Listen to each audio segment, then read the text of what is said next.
Hi, today I'm going to show you how to make a Telegram bot, how to configure your agent using n8n, give it a brain, give it a memory, and we're also going to create a tool for it so that we can generate images straight into our Telegram chats. Okay, so the first thing we're going to do, we're going to log into n8n. I've shown you in the previous videos how to set up a free n8n account if you don't have anyone. So click on create new workspace. Here on the canvas, we're going to click on the plus sign.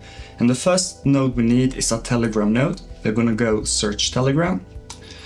And we need a Telegram trigger on message. That means when we send a message to it, we will trigger the node. And here, we actually need a new credential. We need an access token to connect it to Telegram. And I'm going to show you how it's done. On Telegram, search for bot fodder. This is a bot that allows you to create your own bots on Telegram. And here we're going to just press start. And then we're going to scroll down to new bot. Click the new bots. And now we just need a name for it. So let's see. We're going to name it Telegram n8n Gen. Yeah, and now they want us to do the same thing on the score bots.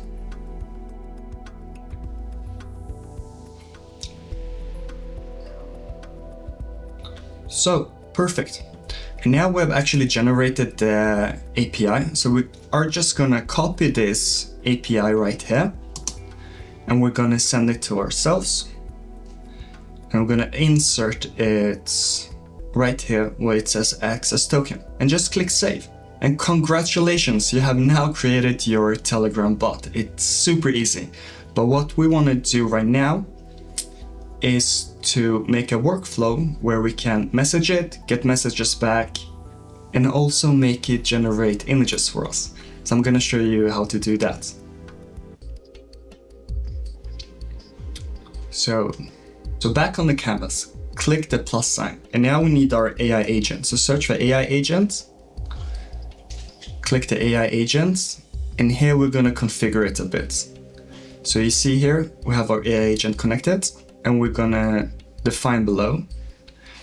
And here on the prompt section, we need to prompt it so that the message that's sent on Telegram gets inserted into the bot as the prompt.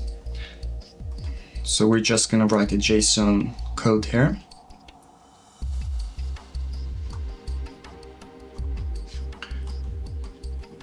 The reason why I'm writing the code instead of inserting it is because we don't have any data inserted. I'm going to show you how you can do it by just writing this code. Here on options, we're going to insert a system message. And this is how we are going to prompt the bot itself. As you see here, it already says you are a helpful assistant. I already have a pre-made prompt. So here it says, you're a helpful assistant on a Telegram app. You're chatting with the user named. And this is how the bot will know what the user is called. And here we're also going to prompt it that if the user asks for an image, and for non-image questions, is to just answer normally in plain text. So this is how we define the agent for now. So the other thing we need now is we're going to go on the plus. We can draw the plus sign. This way n8n knows where we want to put our next node. On Telegram, we will need a action. And this action should be a send a text message. So now it can reply to the user as well. On the text message, on the chat ID, we're going to prompt it to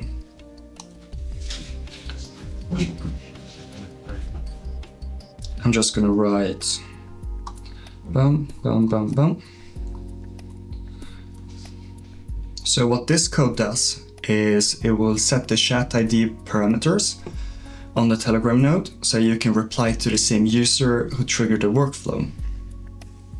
And on the text field, we're going to insert an output.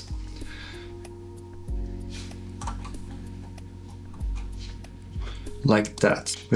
We do not have any input data yet, that's why I'm coding it. We're going to add a field. And the first field we're gonna add is append n8n attribution. We're gonna toggle that off. This means that whenever we're writing to chat agent, it won't say this is made with n8n. We're gonna add another field, and it's a parse mode, and it has to be HTML. And then we're gonna go back.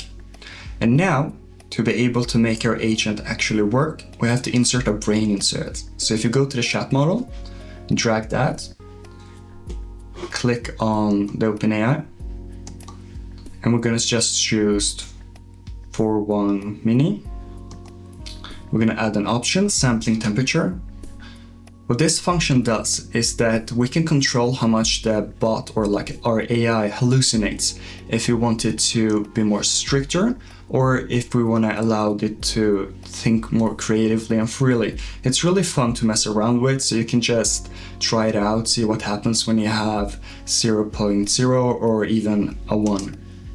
It will most often give you very different outputs. But it's really good to know what temperature is and how it functions. So we're gonna execute our workflow. And now it says waiting for you to create an event in Telegram. So now we're gonna go to our Telegram. And we're gonna click start. And we're gonna ask it to remember this number 2.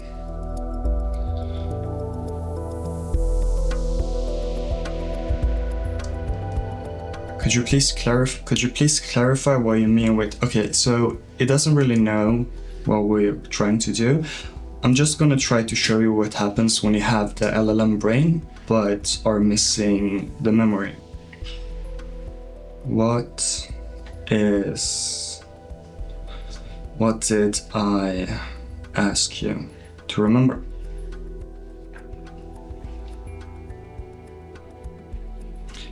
So right here we can see that it can't really remember what we previously told it.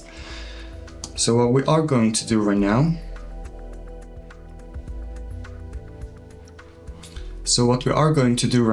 is to insert it or upgrade it with the memory so that our agent knows our previous conversations. And the way we're going to do that is by dragging the memory plus sign, and we're just going to insert a simple memory. Here we can actually specify how many messages it should remember. And here on this simple memory, we're going to define below. In our key section, we're going to write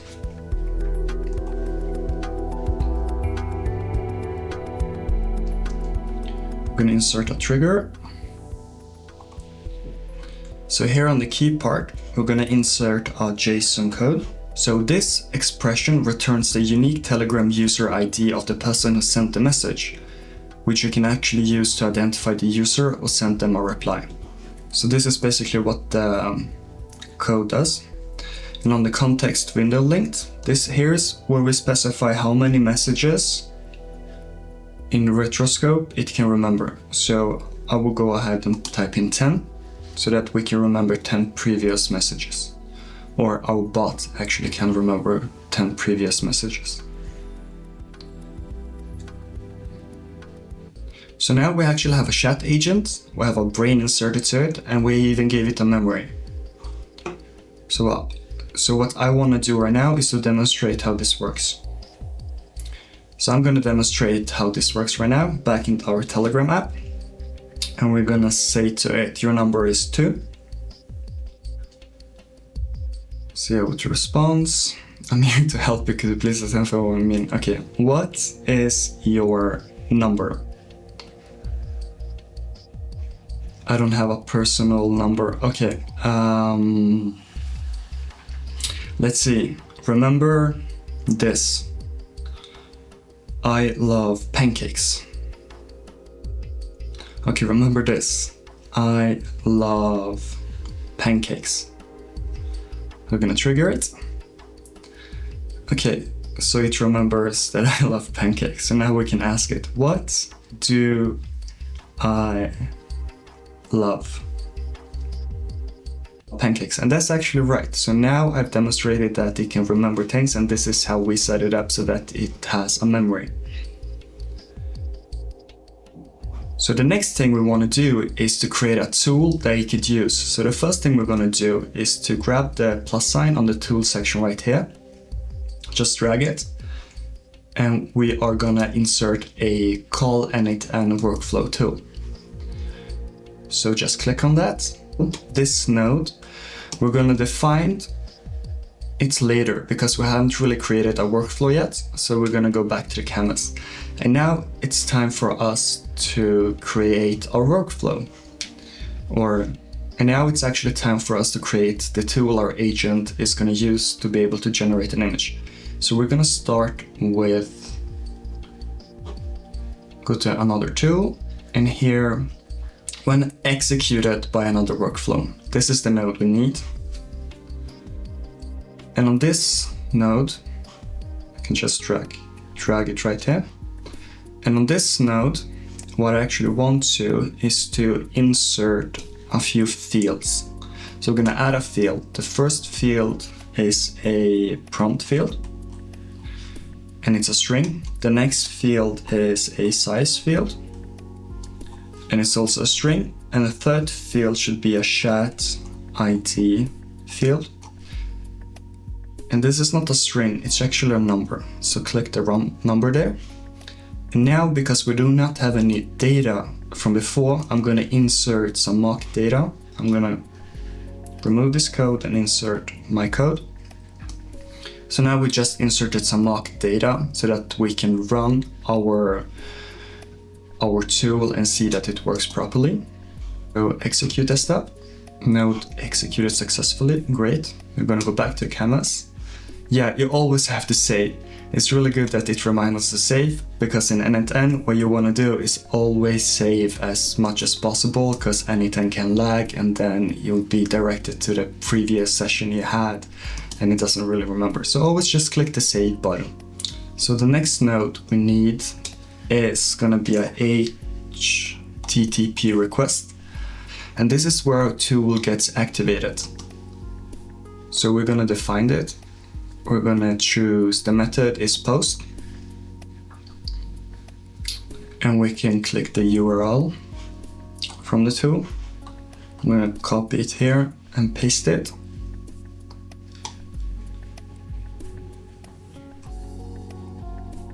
Like this.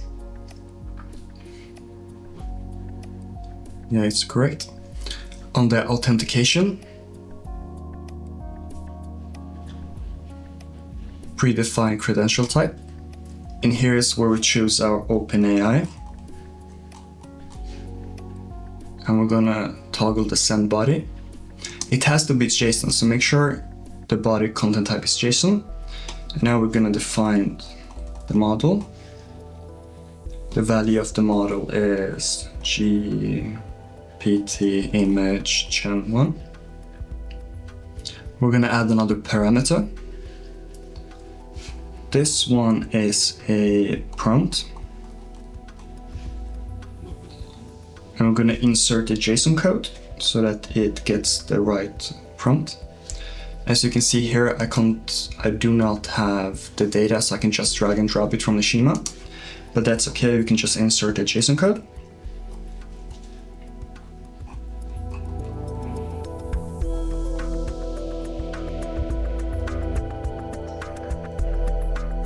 And here you can see, because we have added a few fields before, but we can't really access them in our input section. So I'm just gonna press the prompt section right here. And this is the right JSON code for the prompt. Add another parameter and its size. And the value can be 1024 times 1024. So great. We do not have any properties in our options, so we're gonna add an option, and this option should be a timeout. We're gonna increase the timeout. We're gonna increase the timeout session so that if our agent actually needs more time to be able to generate our image. It won't just cancel on us, so we'll give it more time. So this looks right. So head back to the canvas. And now for our third node, press the plus sign. And we need a convert to file node. And we need the move base64 string to file. So the output we're gonna get is a move64, and we wanna convert it to a file so that when we output the message, we're gonna actually receive the message that we want instead of just code. Okay, so in this field, we're gonna type in our code. So the convert to file node will use this value to create a binary file named image.png with the meme type image/pnn. So this node is set to convert a base64 encoded string, which we expect it to output, into a binary file. And this is useful because we want to transform the code into an image file. And on this field, we're going to write image. We're going to add options. We're going to add the file name. The file name is image.png. Add another option. And this is the mime type. The mime type is an image/png. And there you have it. Now we can actually convert our code to an image and output it as an image. And there you have it. Back to the canvas, and we're gonna insert our node. I'm gonna go on the Telegram, and we want it to send us a photo message. And here in the action section, there we have it. Send a photo message, click on that.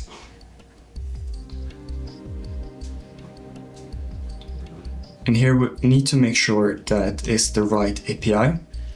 And just make sure it's the same API that we're using across nodes. We do not have the input data yet because we just created the node, but that's okay. We'll just copy paste the code. So we're just going to insert a code.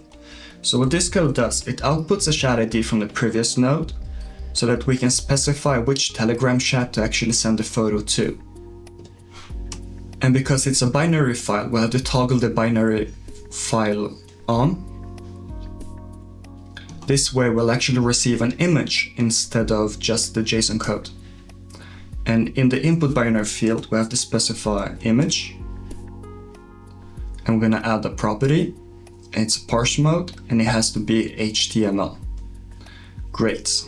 So go back to your workflow. So we'll need one last node. It's a set field edit node. So we're gonna add some fields to it. We're gonna response, it's gonna be a string. I'm gonna set the value to success. So back on the canvas, copy the 5 nodes, and we're gonna create a new workflow, so a new canvas. Go workflow, I'm just gonna put it in my personal. Always save, always save. It's so good that it reminds you to save. So just paste your tool that we just created here. I'm gonna name it something. I'm gonna name it image gen. So this is our tool name, and we will copy the tool name and we'll specify to our agent to actually use this tool, to execute this tool when it needs to create an image. So now back to our canvas, we're gonna go on to the call anything workflow tool, and here we can specify what the tool is called. And we're gonna prompt it a little bit. So in the description, we're gonna prompt it to use this specific tool whenever it's asked to generate an image. And here we'll tell it to always call this mode immediately and to not ask for permission. And now on the workflow section, we'll actually specify and choose our workflow. We have it down here, tell the image in. And now we have the 3 fields. and we'll just write in a code here. So this code actually fetches the AI generated prompt so that we can use it as an input. We'll go to the size, we'll specify the size, 1024. On the chat ID, we'll insert a code here. So this code extracts the chat ID from the first Telegram trigger node. This is used to identify which chat the message actually came from so that we can send a reply or perform an action to that specific chat. So now we're going to delete our 5 nodes because we already have this tool set up. Why I don't want to use it in the same canvas is that sometimes the bot can get confused on which trigger to actually trigger and how to use the tool. So let's test our bot out. I will prompt it to give me an image of a dog eating pancakes. Oh, give me an image. So give me an image of a dog eating pancakes.